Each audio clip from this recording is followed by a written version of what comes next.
dia 18 de setembro de 2019, mais uma quarta-feira. Queremos lembrar novamente que o próximo Café Cultural será com Evandro Oliva, que estará pela primeira vez em Natal, mas que nós já sugerimos que quem tenha interesse dê uma olhada na internet, porque tem muitas participações dele e dá para ter uma ideia de como será esse nosso café. Vamos ler aqui a história mais uma vez do livro Frases Ditas e Histórias Maravilhosas de Orlando Nuss, do livro número 11, e a mensagem é intitulada Aves e Almas. Metáforas, pontes poéticas que o amor constrói e que fazem ligação entre coisas e conceitos.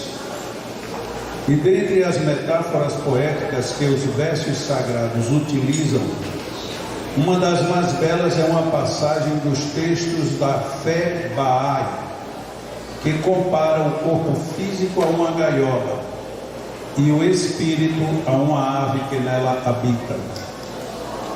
Imaginar que o espírito pereça ao morrer o corpo é como imaginar que o pássaro morra ao quebrar-se a gaiola. Nosso corpo é apenas a gaiola, enquanto o espírito é o pássaro. Nada tem o pássaro que recear, porém, com a destruição da gaiola. A morte física, um mergulho no infinito, a hora de voar. O suave voo das aves é uma metáfora visual a nos sussurrar que a alma é livre das limitações impostas pela matéria. Uma metáfora visual e poética que se revela aos que se dispõem a enxergar além do que os olhos podem. E ao deslizar pelo céu, as aves nos recordam dos nossos entes queridos que já partiram. Todos os que deixaram para trás este mundo de provações e caminhadas, sonos e vigílias, noites e dias, esperanças. E as aves nos recordam ainda que em breve também chegará a nossa hora de voar. Da força das asas depende a altura a que se pode chegar.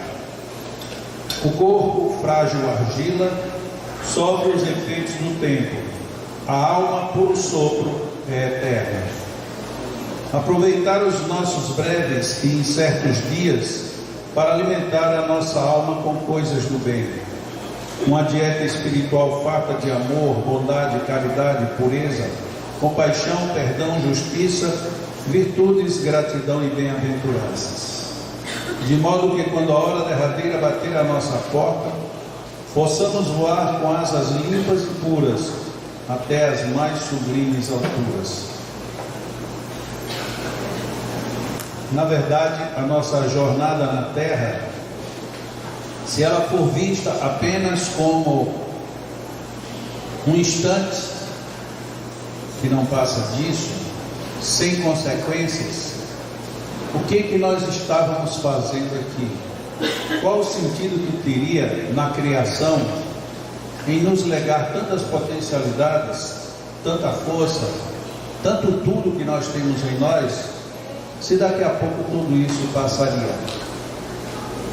A vida, quando ela é imaginada como sendo apenas uma breve estação que logo passa, equivale mais ou menos a gente de repente dizer que vai fazer uma viagem e nessa viagem a gente toma um veículo qualquer. E quando a gente chega no destino que desce do veículo, aí a gente diz, acabou. Mas e o que teve antes da viagem? E o que virá agora após a viagem? Nada disso conta. Quer dizer que só contava enquanto nós estávamos dentro do veículo que nos transportava? Fazendo aqui uma parafrase dentro da própria metáfora proposta, o veículo que nos conduz para as viagens é exatamente o corpo. E o que é interessante é que a cada vez que nós viajamos, normalmente nós tomamos veículos diferentes. No caso da reencarnação, isso é muito mais forte. Eu tenho uma filha de 6 anos e ela ontem à noite ela me perguntou exatamente isso. Pai, e de onde foi que a gente veio para entrar na barriga da mãe? Eu disse, você acha que veio de onde? Ela disse, eu não sei, eu estou perguntando. Eu disse, se eu disser que você veio de lugar nenhum, ela disse, não pode. E aí a gente pensa, como é que uma criança de 6 anos começa a pensar nessas coisas? Porque eu não posso ter vindo do nada, eu não posso ter vindo de lugar nenhum. Eu tenho que ter vindo de alguma coisa, de algum lugar. E no outro dia ela já tinha me feito a pergunta contrária. A minha avó, do seu lado, eu não conheci. Onde é que ela está? Eu digo certamente que está no mundo espiritual. Aí ela intrigantemente colocou, e se ela já tiver voltado, como é que o senhor vai conhecer? Eu digo, eu não vou conhecer. Alguém pode pensar assim, como ela é filha de espíritas, vive dentro de um lar espírita, então isso tudo é instrução espírita. E não é. São reflexões naturais que de alguma forma vivem dentro de nós. A criança ela leva uma vantagem, ela exterioriza o que ela pensa. As dúvidas dela, ela não tem a menor vergonha de expô-las. Tanto que ela pergunta, se você fala uma palavra que ela não entende, ela pergunta na hora, ela não deixa para depois. Já nós adultos, às vezes ouvimos alguém dizer uma palavra e a gente fica, meu Deus, o que é isso? Daqui a pouco a gente quer saber o que é, mas não lembra mais da palavra, porque a hora de ter perguntado era aquela, fosse uma pessoa ao lado, fosse consultando um dicionário, um Google, fosse lá o que fosse. Nós parece que adoramos as nossas gaiolas. E tanto é verdade que, sem querer desmerecer isso, a gente se preocupa tanto com a aparência externa que deixa claro que a nossa aparência interior não pesa tanto. Daí a gente viver de fingimentos.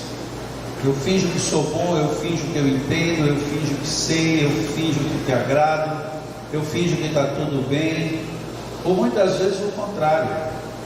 Tem gente que finge que está tudo errado para não ser incomodado. E quando alguém chega e diz assim, mas você está tão nervoso, o que foi que aconteceu? Não é da sua conta. Mas você não deveria viver assim, então como é que eu deveria viver? Sorrindo. Pronto, está satisfeito? Agora me deixe em paz. É mais uma vez um fingimento, porque a gente não consegue viver de fato o que a gente vive. A gente se finge muito mais do que o que a gente imagina. E isso não é legal para o nosso próprio progresso. Porque a gente sabe que enganar é mal, é um mau negócio. Mas se é tão mal, por que a gente se engana o tempo inteiro? Por que a gente não se pronuncia de uma forma mais íntegra, pensando exatamente em algo desse tipo? Nós estamos presos numa gaiola. Para que serve isso? Para que a gente aprenda a viver contigo. Mas eu não me contenho em mim mesmo. Isso é independente disso, a gaiola aí está, e você está dentro dela. E o que acontece com a ave que quer quebrar a gaiola para fugir? Ela se quebra primeiro, porque ela se machuca tanto que ela não tem como sair, ela está presa.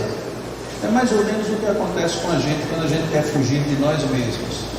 Nós precisamos ter a atitude positiva de pensar o que está dentro de nós, tanto do que nos alegra, do que nos é indiferente, como no que nos machuca. Mas a gente pensa muito nas coisas que nos machucam, mas nos esquecemos das coisas que são comuns, e mais ainda nos esquecemos das coisas que são boas. Eu nunca tive muitas espinhas, nem na adolescência, mas um dia desse eu estava olhando para mim no espelho e vi que estava nascendo uma espinha, agora bem recentemente.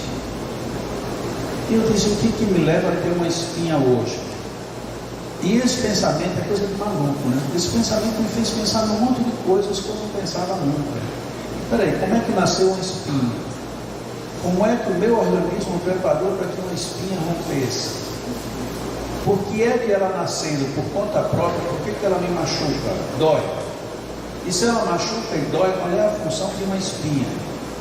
Eu ter vontade de espremer e tirar? Ou eu deixar para ver uma deformação na pele?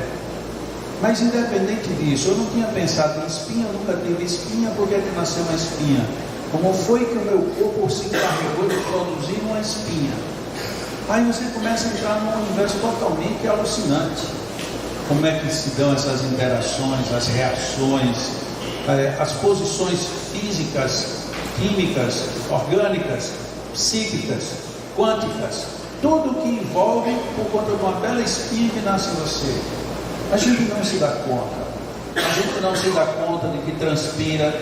Mas eu estudei que a gente transpira porque a pele, sentindo uma temperatura diferente, e a temperatura interna, sim, tudo bem, mas o seu corpo não pensou em nada disso, ele simplesmente fez. Agora, você, para entender isso, você precisa pensar muito, precisa estudar, precisa um monte de coisa. Aí a gente assiste na televisão uma entrevista com um médico, e ele diz tantas coisas, diz, meu Deus, como é que esse pessoal pensa nisso tudo? Eu nunca pensei, basta eu ir na farmácia, eu compro isso e resolve. E aí se você toma um medicamento que cria uma reação alérgica, como é que seu organismo sabia que aquilo estava entrando e que ia gerar uma reação alérgica? Toda essa sabedoria está dentro da nossa cabeça, como aves, isso nos sustentando, nos prendendo enquanto gaiolas. Nós não entendemos tudo, mas nós precisamos pelo menos entender aquilo que nos afeta. No campo das emoções, no campo dos sentimentos, nos campos fisiológicos e nos campos dos relacionamentos. Quantas vezes nós não entendemos simplesmente porque a gente prefere não entender, é mais cômodo. Eu estava conversando ontem com o pessoal que estuda lá em casa, e nós conversávamos rapidamente sobre essa questão. Tem muita gente no meio espírita, um número muito grande, que não quer saber nada do magnetismo, mas não quer saber por quê? Porque é cômodo. A coisa mais cômoda do mundo é eu dizer, não, eu não quero, não, eu não acredito, não, eu não aceito. De vez em quando eu recebo alguns e-mails de pessoas, olha, eu tive que pensar neste assunto porque na minha casa, e aí conta um caso, e agora eu quero ter a solução para resolver esse caso, como se fosse uma caixinha de medicamento que você vai na farmácia e compra. Mas não é assim que funciona. Você precisaria ter estudado, você precisaria ter assimilado os conceitos. Não, mas você não tem uma fórmula assim, passa a mão aqui, põe a mão ali em tanto tempo. Não tem. Não tem, porque não é assim que funciona. Nesse assunto particular aqui, quem já recebe passes no Leão, vê que mudou o passista, o magnetizador, já muda o tempo, muda a interação, muda tudo. Com alguns passistas é mais demorado, com outros é mais rápido, com outros a gente sente movimentações de fluidos, com outros não. Então, como é que pode ter uma regra fechada para se tratar uma mesma coisa nas mais variadas situações e criaturas? E muita gente procura informações exatamente quando em casa apareceu Parkinson, em casa apareceu Alzheimer, em casa apareceu câncer com metástase. E aí a gente pergunta, e apareceu agora, de ontem para hoje? Não, isso já fez uns 10 anos que a gente já foi para tudo que é hospital, já fomos para tudo que é curandeiro, já tomamos todo tipo de remédio, mas agora o médico disseram que não tem mais jeito, aí a gente veio para ver se vocês resolvem. Fica complicado demais. Por quê? Porque a gente não está cuidando nem da ave, nem da gaiola.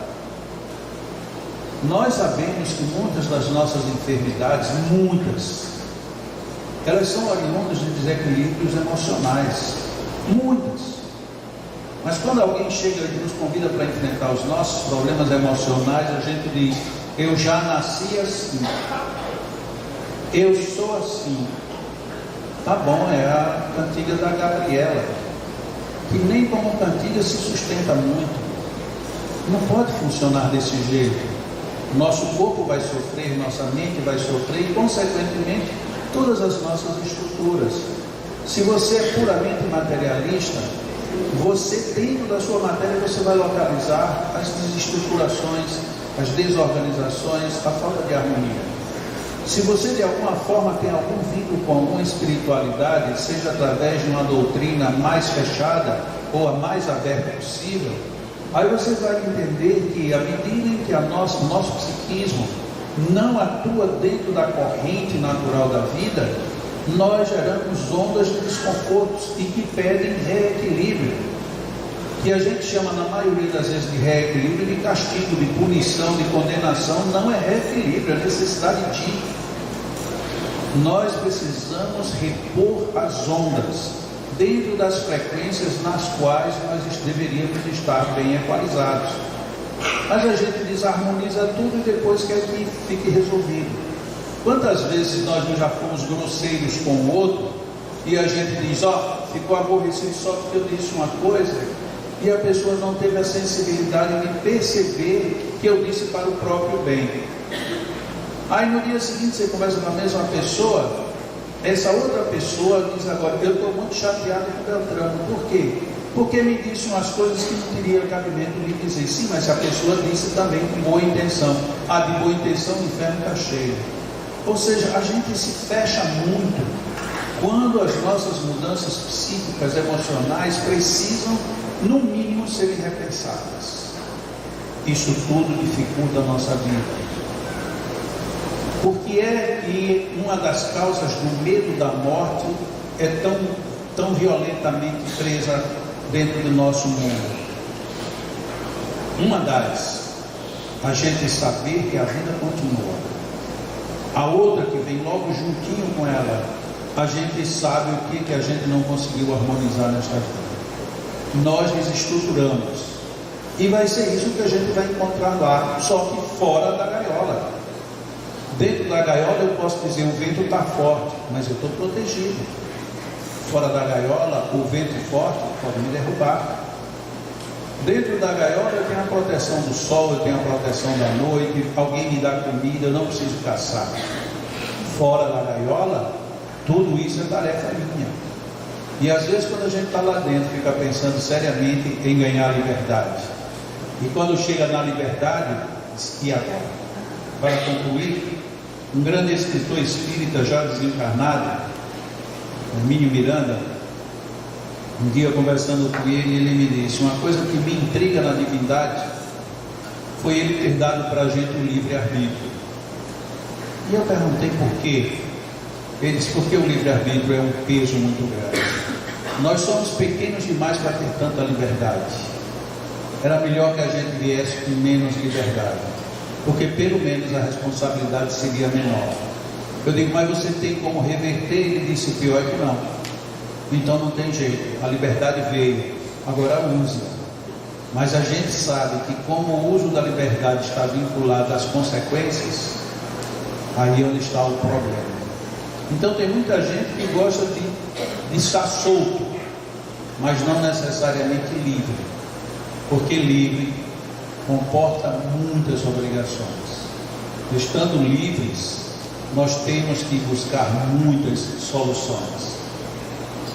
E a gente sabe que no dia que a gente desencarna, a gente chega nesse estágio, uma liberdade ainda maior. E surge aquela pergunta incômoda dentro da alma: e agora? O que eu vou fazer com essa liberdade que eu tenho? Porque o Hermínio já falava que a liberdade de encarnados, ele achava que era muito grande. E quando a gente estiver fora da gaiola, qual será o tamanho dessa liberdade? Sabemos, aprendemos, aplicamos, entendemos, compreendemos, fazemos. Como um companheiro terminou uma de suas palestras dizendo assim: antigamente Jesus dizia, Pai, perdoa-os, porque não sabem o que fazem. 2000 anos depois, talvez ele esteja dizendo diferente: Pai, perdoa-os, porque sabem e não fazem.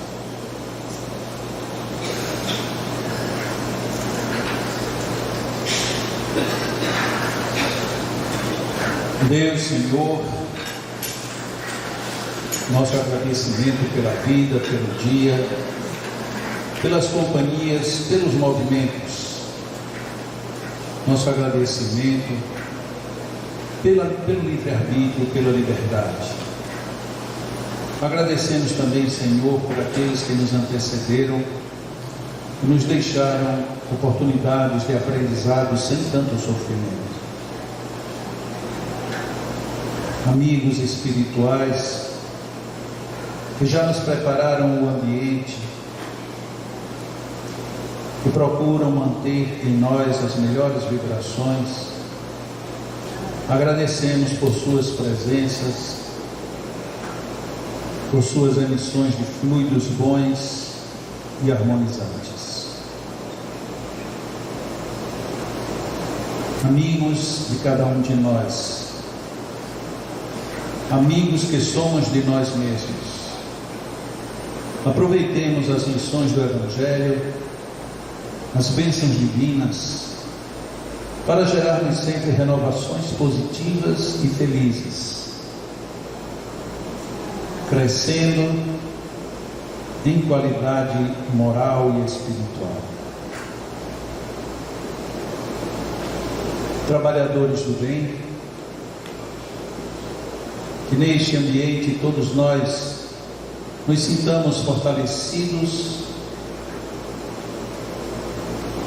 e que naveguemos, surfemos mesmo nas ondas do bem que nos envolvem a todos. Ser feliz é tarefa possível a cada um de nós, e ela começa no instante em que escolhemos aquilo no que nos fixamos. Sejam as bênçãos dos céus como que um sereno refrigerante a nos tonificar a alma, a nos fortalecer o ânimo. Nestes momentos de preparação para as nossas atividades desta manhã, sentimos que muitas bênçãos já foram distribuídas para cada um de nós e que muito ainda poderemos aproveitar, especialmente agora quando os nossos magnetizadores encarnados doam seus fluidos, ampliando assim as possibilidades de absorção de bons fluidos, de boas energias para as nossas vidas. Pensemos bem, pensemos no bem, pensemos em fazer o bem. Esta é a hora de pensarmos o melhor, para que estas ideias se fortifiquem, se fortaleçam com estes fluidos. Façamos lições de perdão, de compreensão, assim como de humildade e alegria. Reflitamos sobre os grandes valores da vida e nos encontremos dispostos a realizá-los no nosso mundo íntimo. Estes fluidos do momento não atingem apenas o nosso corpo, atingem toda a nossa estrutura. Quanto melhor pensarmos, quanto mais o bem tentarmos guardar para realizar, maior imantação adquiriremos por este magnetismo bendito. Vibremos paixão, compaixão, amor e carinho, para que estes sentimentos sejam mais tonificados e levemos tudo isto com alegria, sempre no propósito de fazer ao outro aquilo que gostaríamos que o bem do outro nos fizesse. Inspiremos um pouco de uma forma mais profunda, como a deixar penetrar em nosso corpo um pouco mais densamente a sutileza desses fluidos. Inspiremos retendo esta energia, sentindo que ela atravessa todo o nosso corpo. Inspiremos novamente, pensando agora no nosso psiquismo, as energias estruturantes que nos modelam a alma e nos favorecem a sermos o que somos e que, portanto, a sermos aquilo que queremos ser.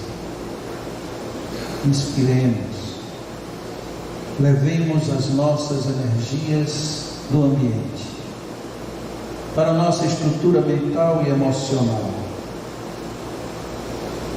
Sim, isto é possível. Deixemos-nos nos envolver por este clima de energias boas que nos harmonizam.